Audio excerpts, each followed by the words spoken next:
Hello, everyone. This is Talk for Glory, episode 251. No, wait. I believe this is 252. 252. My apologies. We are 24, 48 hours, depending on what time zone you guys are on. We are removed. We are a couple days away, a day away from deciding who is the king. No, not King of the Ring, but the king of pro wrestling. Where do we decide this? In Shiniho Pro Wrest, we decide this where there's fighting spirit. We decide this where there's a lion's mark. And you guys already know it's Japanese wrestling. This is Talk for Glory. So you guys already know. Introductions are a must. I'm Enigma V4, here to bring you guys New Japan Pro Wrestling's King of Pro Wrestling predictions. Now, I thought I was going to take a small break until I realized how much wrestling there is going on honestly, today, tomorrow, next week. So you guys are in for so much uploads. But I also want to give a fair heads up that this will be a Champions Edition for KOPW. So again, King of Pro Wrestling for short, KOPW.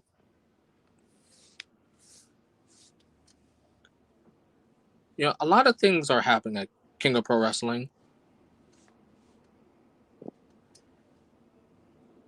A lot of matches, a lot of title matches, a lot of big heavy hitters.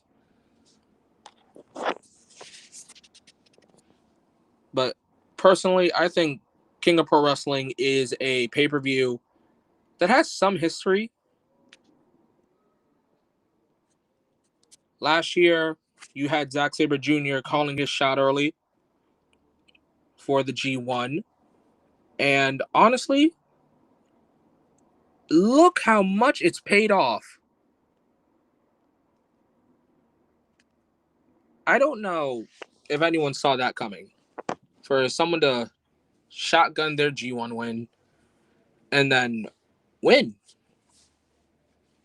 So, we're seeing the same thing this year. But I believe I've been stalling long enough. Now it's time for us to get into the match cards. It is on his retirement tour, Hiroshi Tanahashi versus the defending. Also, remember, this is for the NJPW World Television Championship. It is defending champion. He is a headbanger. He is the last gorilla. He is ELP, El Phantasmo.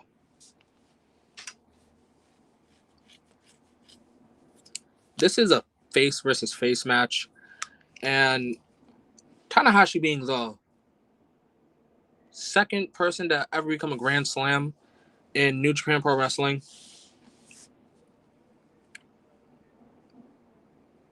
I love the fact that he's challenging for the TV title. I know he won it from Zack.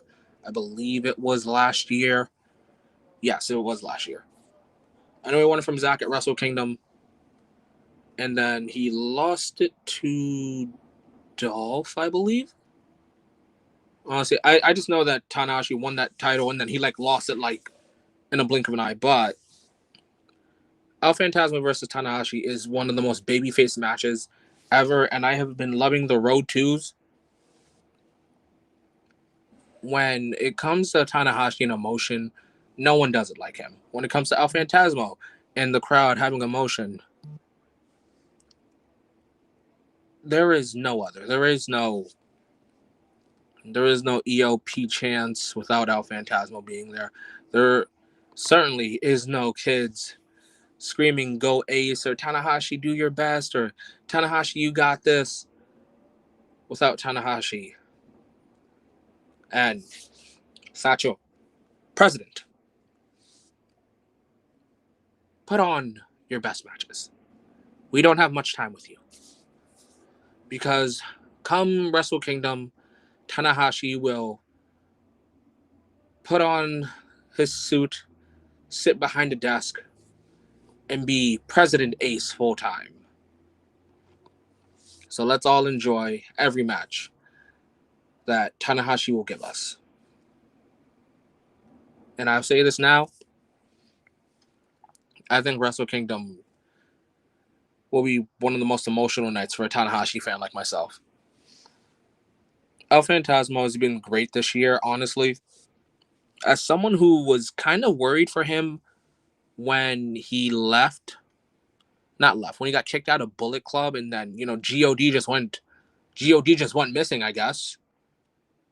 And then they went to WWE, and he, I guess, by default joined Hantai.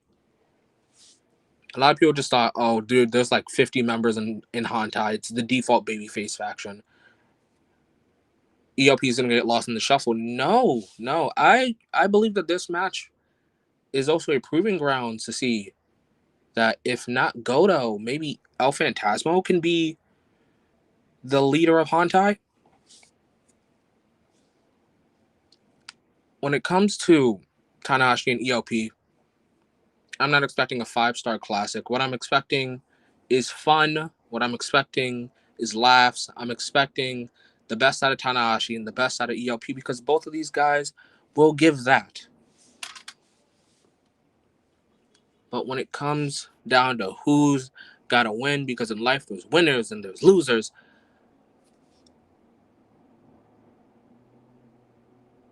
I had to think about that because I didn't have a direct answer. But for 15 minutes, I believe it's 15 or 20 minutes, I think we're going to have a time limit draw. We're going to have a time limit draw. And who knows, maybe we run back Tanahashi versus ELP down the line. Or maybe Tanahashi just says GG's and he continues on with his retirement tour. But don't sleep on this match. If you've been sleeping on Tanahashi's retirement tour, you've missed out.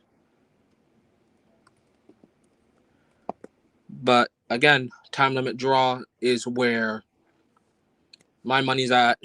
Now let's shift over for the Never Openweight Championship. As you guys already know, I love the Never Openweight title. It is the anyone can get it championship. As in, you gotta fight, you gotta claw, you gotta scrape. Someone might die. All these feelings when it comes to the Never title. And it's being held by Boltin Oleg. And as some of you guys aren't too familiar with Mr. Oleg, this man knows his fighting spirit. This man knows what it means to fight for what you believe in. And I'll say this now, Oleg, you deserve better. Because he faces evil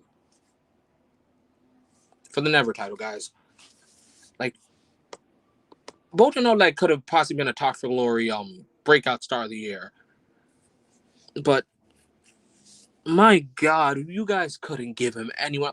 I wanted Great Okan versus Boltin Oleg.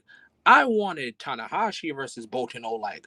I wanted what the hell's this dude's name? Because I also like Junior. I wanted Drilla Maloney versus Boltin Oleg. I wanted Clark Connors versus Boltin Oleg. I wanted El Desperado versus Boltin Oleg. But no, we're stuck here with Evil. But I'll say this now. I'll be quick about it because Evil sucks. I have Boltin Oleg winning this. And then after Boltin Oleg retains, who should be his next challenger? I think Boltin Oleg should live by the Never titles philosophy about it just being about who's got the most fighting spirit, whether you be junior heavyweight or heavyweight. Personally, I would love to see El Desperado be the next challenger for Boltin Oleg.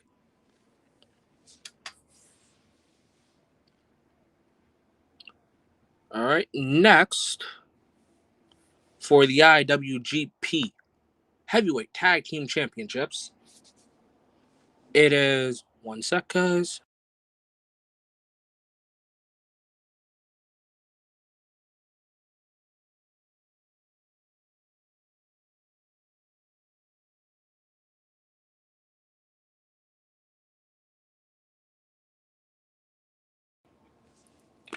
It is representing Bullet Club War Dogs.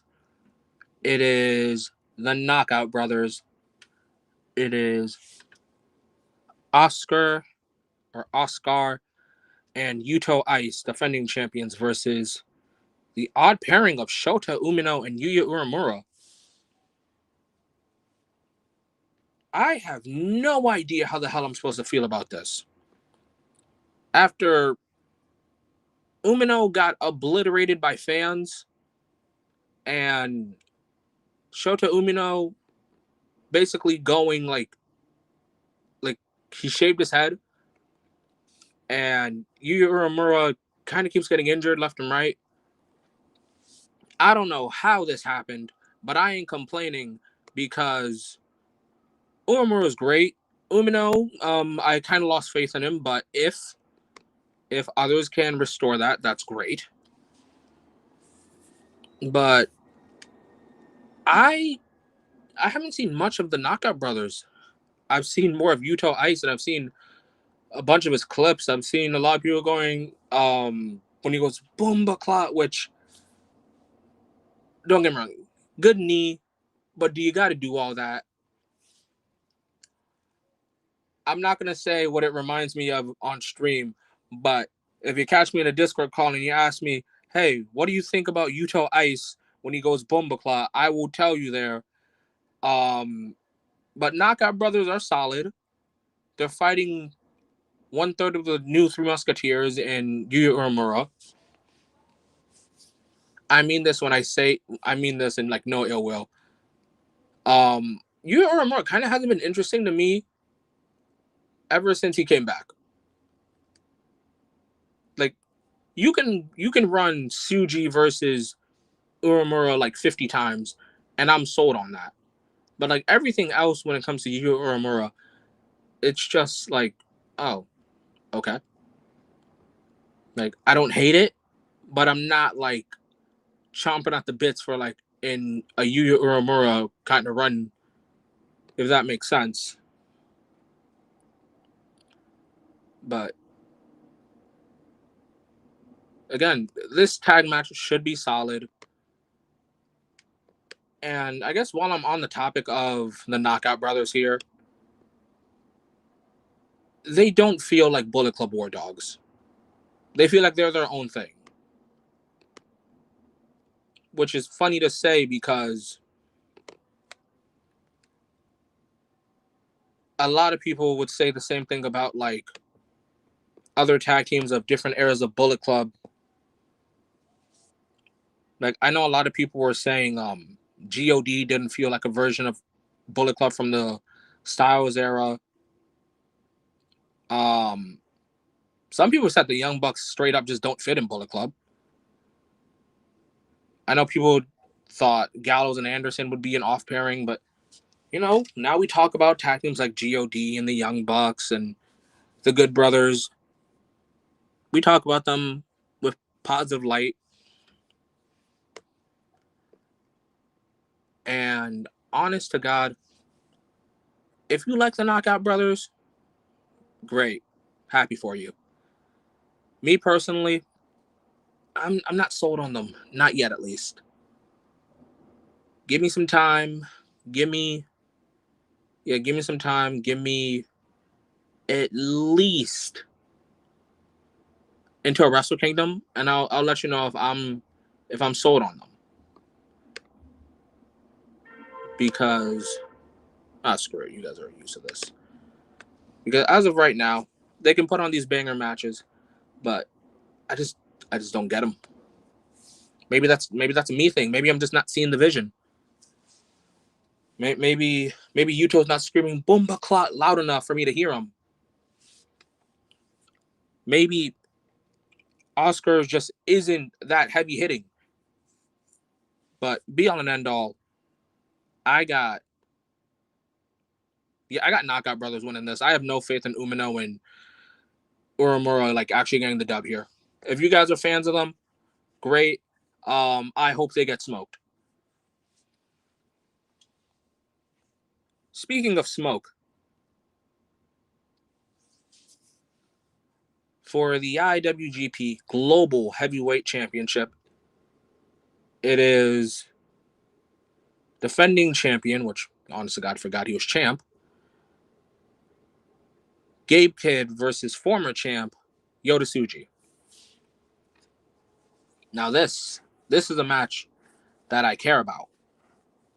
I care about Tsuji getting the belt off of Gabe. Is this match going to be as good as their Dominion match? I pray to God it is. But I don't care what anyone says. I don't care how much of a Gabe Kidd fan you are.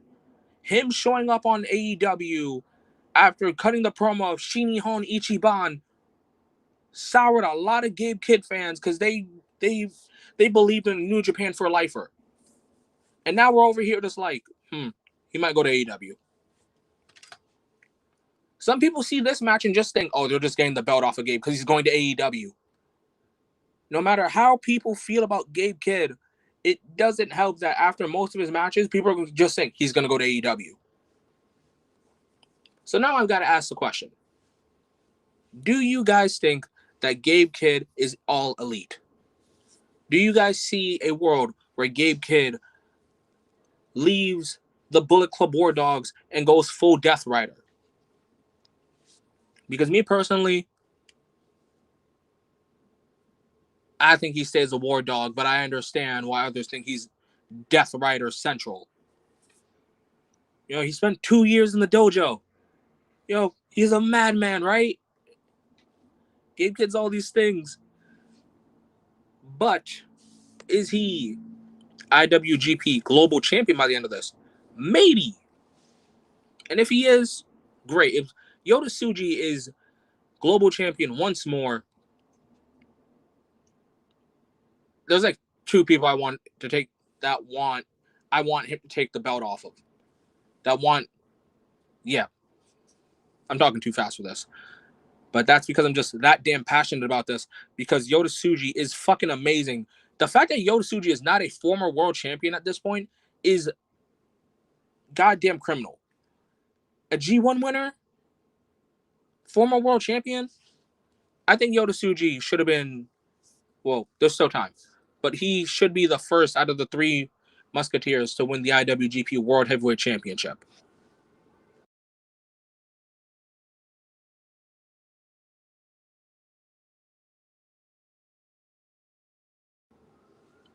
And if not, like let's say next year, like he's not winning the G1, he's not winning the world title. I still hope he's the first because I'll be damned if Ren Narita wins the world title before Tsuji, and I'll be even more damned if Umino wins it because I'm pretty sure they might do it out of Wrestle Kingdom. But rants aside, this match might be heat. Honestly, I'll say it. If House of Torture didn't interfere at New Beginning, that match probably would have got a 5-star out of me. Speaking of 5 stars, no, there will not be a Crown Jewel review. There will be gameplay, and there will be a star rating. But, yeah. Tsuji for the win.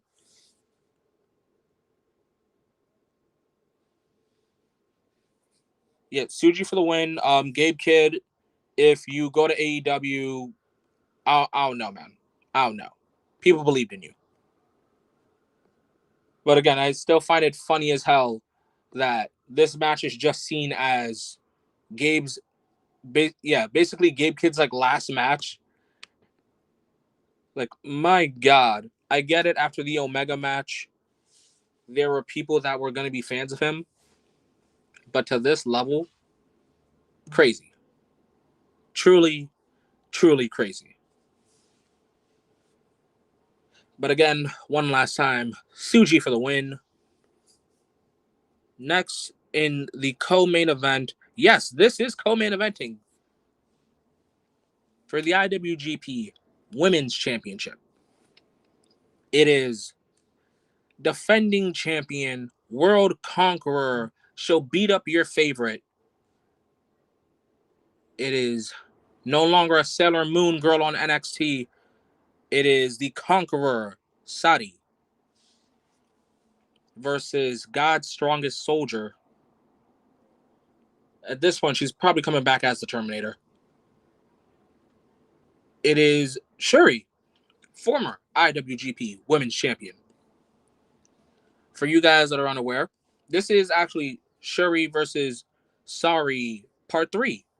If you guys haven't seen, by all means, I recommend. Shuri versus Sorry Part 1, Sorryism. Shuri versus Sorry Part 2, IWGP Women's Championship, The Conversion. And then Shuri versus Sorry Part 3, King of Pro Wrestling. Honestly, it's a little fitting, don't you think? Now, one is a sun god, the other is a Terminator. But who knows? Maybe come Monday, one of them will be king or queen, whatever you guys want to call it. Normally, I'm excited for any IWGP Women's title match, except when it's on a New Japan show. Now, I've got to look at it a little bit skeptical. As you guys know, Azumi versus Mayu was at Wrestle Kingdom, and it got such little time, and I was let down. I was let down by that.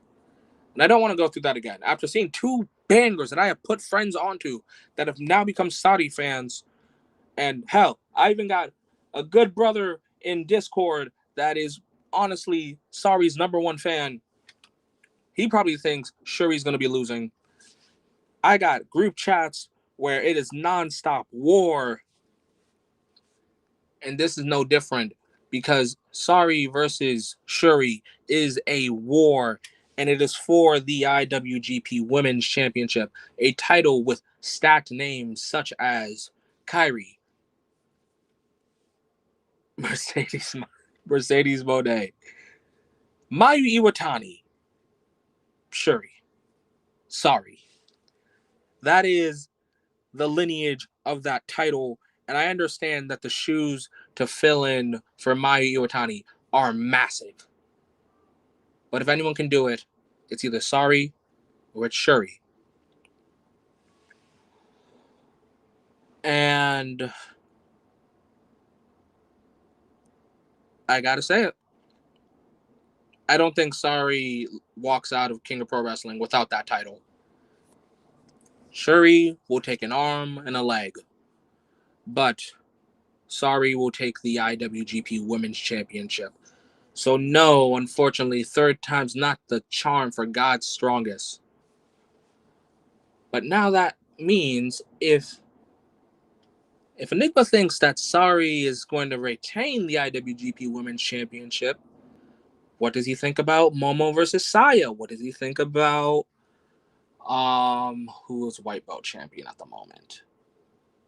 Oh, SOK. What does he think about SOK? What does he think about all the other titles?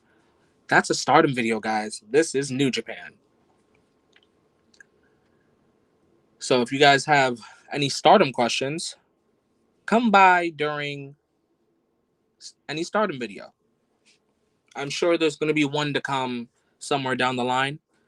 But again, I have Sari retaining. And I got to ask this question. Is there a match that Sari hasn't had, whether it be in Japan or in the States, that you guys want to see? Me personally, I would love to see Sari return to Ring of Honor and challenge the Fallen Goddess, the Minion Overlord, the forever Ring of Honor Women's Champion, Athena, in a champion versus champion match. Now, as for when and where, you guys decide that. But yes, Sariism has ran the world. She is unaffiliated, no contracts. She is on her own, and she is taking names, taking belts. Who knows? She might be even taking a Women's Wrestler of the Year. And if it's not here, maybe it's somewhere else where people apparently have bad takes and better conversations. But yes, Sari is in the talks for Women's Wrestler of the Year. So don't be shocked. if she wins an award.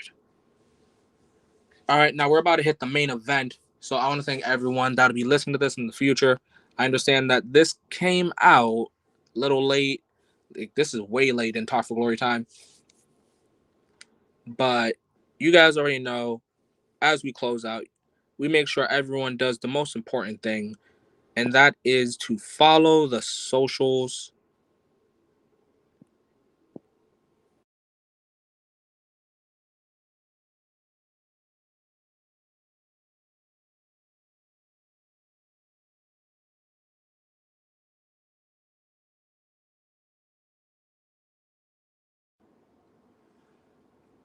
Okay, so you guys already saw that. Screenshot it. Follow us. Join the Top Floor Discord as well. I love having all these conversations with all you guys, and whether it's one-on-one or it's in a group discussion, Top for Glory opens the door for everyone, and all we ask is that you don't be an asshole about it. Agree, disagree, conversate, do it all. But now we're about to hit the main event, guys.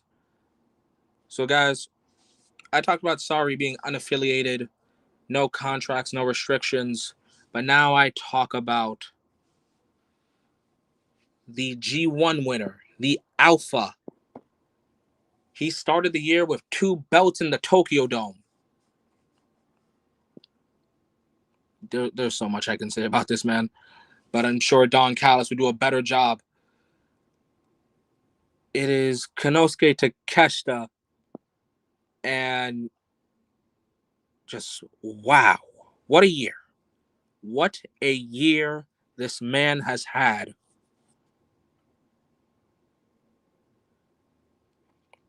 I sit here and I wonder, what else can't this man do? And as the year gets closer and closer and closer to an end, he keeps telling me, nah, I got more. There's more. Konosuke Takeshita is not done. When he started the year by capturing the Never Openweight Championship, he didn't just capture it for decoration. He did it and made sure that everyone that saw him with said title, they knew that this isn't just a title.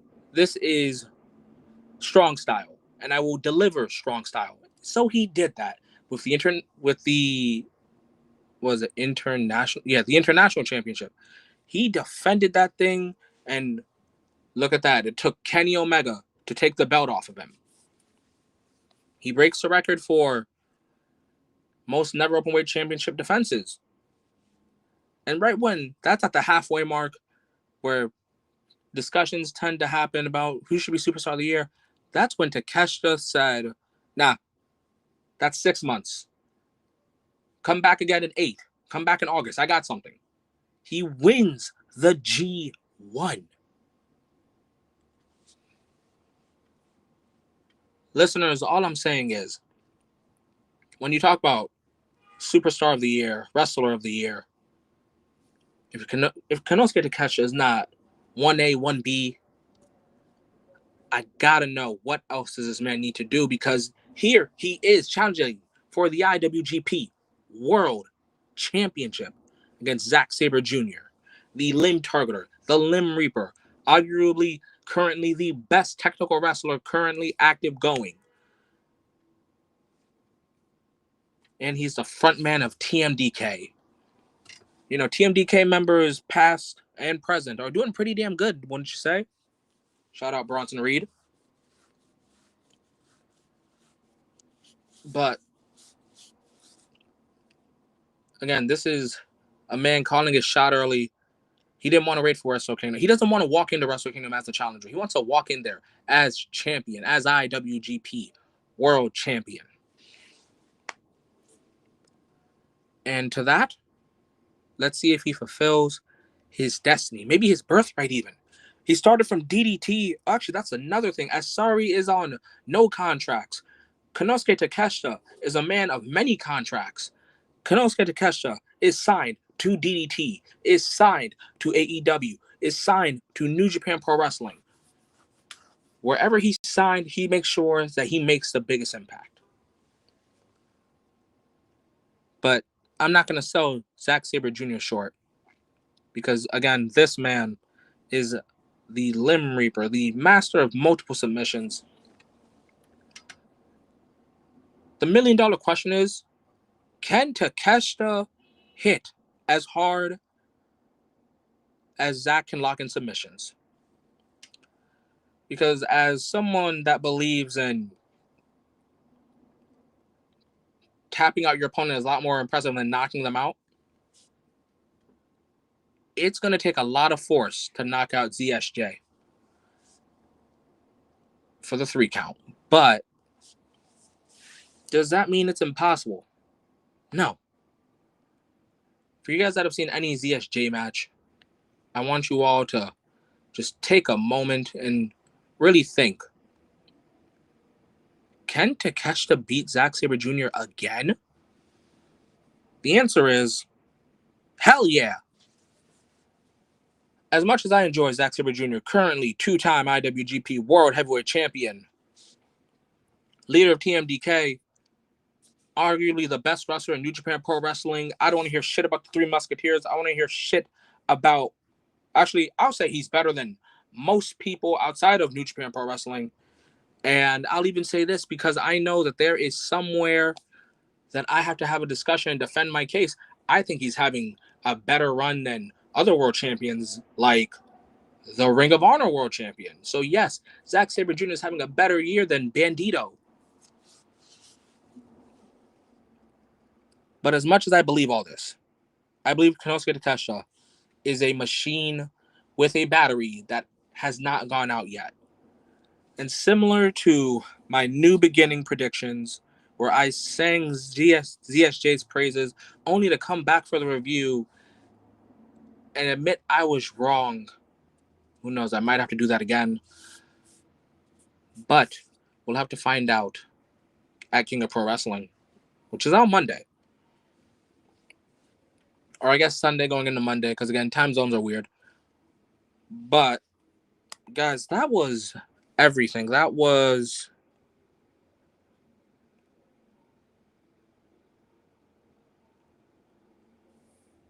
New Japan Pro Wrestling's King of Pro Wrestling 2025 predictions.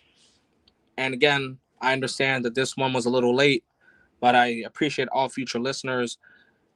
A couple shorts will be coming out. Let me know, what is your favorite match you guys are looking forward to at King of Pro Wrestling? What was your favorite match on the road to? Is there a match you're looking forward to in the future? Also, for similar to other New Japan Pro Wrestling videos, what are some matches that you want Tanahashi to have before he hangs up the boots? And one last thing to talk about the IWGP World Heavyweight Championship match. Let me put this up. So before I close this out, I want to ask a big question. With already the year he is already having, with already winning the G1, becoming a double champ at Wrestle Kingdom, if Konosuke Takeshita wins the IWGP World Heavyweight Champion, is he your Superstar of the Year? Little food for thought as we close out Talk for Glory. Right, guys, I'm ending before. Now you guys know what time it is, best things to do, and I hope you guys enjoyed this. I hope you guys are having a great day and or night, because, again, time zones are very confusing. But time to close this out. So you guys know to stay safe, have a great day and or night. Don't take wrestling too serious because it's not that deep. Touch some fucking grass. But most importantly, enjoy wrestling.